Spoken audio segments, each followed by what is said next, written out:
Radhe Radhe, welcome back my YouTube channel. तो ब्रह्म मुहूर्त में जो मेरा काम था, पहले जल छिड़कना बाहर, वो छिड़क दिया। फिर उसके बाद मैंने उठाया माधव को। फिर पहली झाड़ू बासी देखो अपने घर में सब लगाते हैं, तो पहली झाड़ू मैं अपने घर में लगा रही थी। फिर उसके बाद माधव उठा, धरती माँ को चुचकार के प्रणाम किया, फिर मेरे पैर छुए। और सही बताऊँ ना, सबसे पहले धरती माँ खड़े हो रहे हो ना, तो धरती माँ को ज़रूर चुचकारा करो। पूरा दिन हम उन्हीं पे मतलब भ्रमण करते हैं, तो वो है तो हम हैं, तो बस यही है। फिर फटाफट माधव नहाया, कान्हा जी को नहलाया, उनका भोग लगाया, ऊपर पितरों पे जल चढ़ाने गया, सूरज को जल दिया। देखो छोटा है मंदिर में, उसको भेजती नहीं हूँ डेली डेली, बस जैसे छुट्टी वगैरह होती है तो वो चला जाता है। लेकिन जब वो स्कूल जाता है तो मैं डेली उसको मंदिर ना भेज के, देखो कहते हैं ना मन में भाव होना चाहिए, तो बस मैंने अपने गमले में ऊपर छत पे शिवलिंग रख रखी है। पहले तो बंदर ले गए थे, दूसरी बार जब मैं लाई तो मैंने फिर अपना मुमटी में गमले में रखी, क्योंकि भाई देखो मेरा मानना ये है कि राधे राधे भाव गाइस। होना चाहिए, तो एक लोटा जल सारी बच्चे समस्याओं चले का गए हल। स्कूल तो बस और वही है, तो देखिए हम अपने भोले बाबा कटोरी को भर रखी है अपने एकदम घर में ऊपर पूरी। पिंडी रख रखे हैं, वहीं मना आपको लेती दिख हूँ। रही होगी तो। अच्छा ये बताओ, सब बच्चे गए मेरे स्कूल और मैं जब ये तोड़ रही हूँ, तो बैठे बैठे मैंने सोचा आपसे एक बात शेयर की जाए। सैनिटाइज़र का आप क्या करते हैं भाई? लॉकडाउन में सैनिटाइज़र जब चला था, तो मैं उसका दूसरा भी काम करती हूँ, वो मैं आपको बताती हूँ अभी। और आप उसको ट्राई ज़रूर करना, क्योंकि जब सैनिटाइज़र को मैं मतलब इस्तेमाल करती हूँ ना, मतलब इन चीज़ों में, जैसे बोर्ड वगैरह साफ़ कर दिए, मतलब प्लास्टिक जो होता है, तो प्लास्टिक के बोर्ड वगैरह साफ़ अच्छे से कर दो। और जैसे कूलर वगैरह गंदा हो रहा है तो उसको मतलब पहले साफ़ कपड़े से साफ़ करो, फिर उसको सैनिटाइज़र मारो, फिर अच्छे से उसको साफ़ करो, तो काफ़ी अच्छा चमक जाता है। तो ट्राई करके देखना आप एक बार। फिर मैं वीडियो भी आपको भी दिखाऊंगी थोड़ी देर में। फिर बच्चे स्कूल से आए, फिर मैंने एनर्जी ड्रिंक बनाई, कभी नींबू पानी, कभी कुछ, बच्चों को लिक्विड होना चाहिए। जब ये मेरे टूट चुके हैं और शाम का टाइम हो रहा है, तो मैं छील रही थी आलू। तो आपसे एक बात शेयर करनी थी, तो अगर से जिन्हें पता है तो वो प्लीज़ कमेंट में बताना किसे किसे पता है, और जिसे नहीं पता तो वो भी बताना कमेंट में किसे नहीं पता है। तो ये है सैनिटाइज़र, जैसा कि आप देख सकते हैं।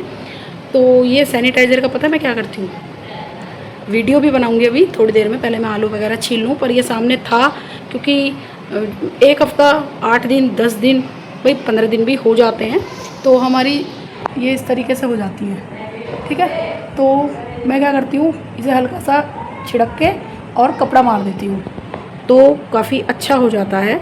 तो अगर से आपको नहीं पता, तो इसका मैं अभी वीडियो बनाऊंगी, तो उसमें आपको दिखाऊंगी। जब मुझे टाइम होता है मैं अपने घर की सफाई वगैरह कर लेती हूँ, तो मेरा कोई ऐसा रूटीन नहीं है। बाकी जवे वगैरह मेरे आज जल्दी टूट गए, तो फटाफट मैं मतलब अपनी सब्ज़ी वगैरह बना के, मैं जब इससे अपने घर के ये बोर्ड वगैरह साफ़ करूँगी ना, तब मैं आपको वीडियो शेयर करूँगी।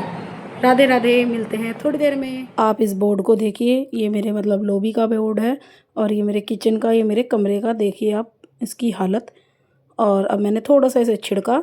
और अगर से आपको दिक्कत लगती है, भाई देखो मैं तो 4-5 साल से इसको यूज़ कर रही हूँ, अगर से आपको डर लगता है तो थोड़ा सा कपड़े पे सैनिटाइज़र को छिड़कना पहले, ठीक है।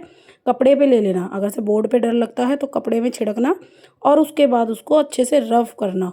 और जब अच्छे से करोगे ना, थोड़ा सा स्मूथ हाथ से, फिर तेज हाथ से, फिर टाइट, फिर मतलब इस तरीके से उसको अच्छे से रगड़ो। अरे जो पानी से मतलब करते हैं ना ब्रश वगैरह से, मैंने बहुत देखे हैं कि पानी लेंगे, साबुन लेंगे और उसको रगड़ेंगे बोर्ड को, अरे करंट आने का डर रहता है। तो भाई देखो मैं तो पहले क्या करती थी, मैं पहले थिनर से साफ़ करती थी, अब से पहले, क्योंकि मैं पानी वानी से की ही नहीं हूँ कभी, ठीक है। मैं पहले क्या करती थी, जैसे नेल पेंट वगैरह मैं अपनी वही साफ़ करती थी नेल्स की, तो क्या करती थी, थोड़ा मतलब लिया रुई को अच्छे से मतलब भिगो लिया, और तब करती थी साफ़। लेकिन अब जब से ये सैनिटाइज़र का, मैं वैसे ही एक दिन ट्राई कर रही थी, एक था मतलब तानी का कुछ सामान था, तो उस पर मार्कर था परमानेंट वाला, तो मैंने बोला तानी इसे एक बार साफ़ करके देखूँ, थिनर तो है नहीं, पहले मैं थिनर से करती थी परमानेंट वाले को भी, तो फिर देखा तो साफ़ हो गया। तो फिर मैंने बोला अरे वाह, ये तो बहुत अच्छी चीज़ है। तो अब मैं जब वीडियो बना रही हूँ, तो जो मेरे पुरानी पुरानी चीज़ें रहेंगी, याद आएंगी, तो मैं आपको ज़रूर शेयर करूँगी, तो आपको भी अच्छा लगेगा। शाम का टाइम हो चुका था, तो मैंने अपने मतलब जब ये मेरे थोड़े जल्दी टूट गए थे, तो फिर मैंने आज थोड़ी सफाई वगैरह इसी चीज़ की थी, बोर्ड वगैरह की। फिर मैंने फटाफट रोटी बनाई, सब्ज़ी बनाई, क्योंकि थोड़ा सा वो हो जाता है। अच्छा मैंने बनाए थे मतलब आलू, और मैगी तो सब यूज़ करते हैं, मैगी मसाला सब यूज़ करते हैं, इसमें पता क्या रहता है, इसमें पढ़ के देखना, इसमें प्याज लहसुन वगैरह रहता है भुना हुआ, ठीक है। तो मैंने अपने कान्हा जी की देखो कटोरी में अलग निकाल दी। फिर मैं अब उसके बाद गिरी, क्योंकि भाई बच्चों को पसंद है मैगी मसाला, तो मुझे बच्चों का भी देखना। और मेरे बच्चे ना देखो ऐसी गाढ़ी गाढ़ी दही खाते हैं, तो मुझे उनके लिए थोड़ा सा मलाई गिर के ऐसी दही जमानी पड़ती है। और फिर मैंने लगाया अपने लड्डू गोपाल का भोग, क्योंकि अगर से आप भी मैगी मसाले का यूज़ करते हैं तो प्लीज़ मैं बता दूं, अपने देवताओं के खाने में और जो कान्हा जी का भोग वगैरह लगता है तो उसमें मत लगाना। तो मेरी वीडियो आपको अच्छी लगे तो लाइक शेयर कमेंट, मिलते हैं नेक्स्ट वीडियो में। राधे राधे।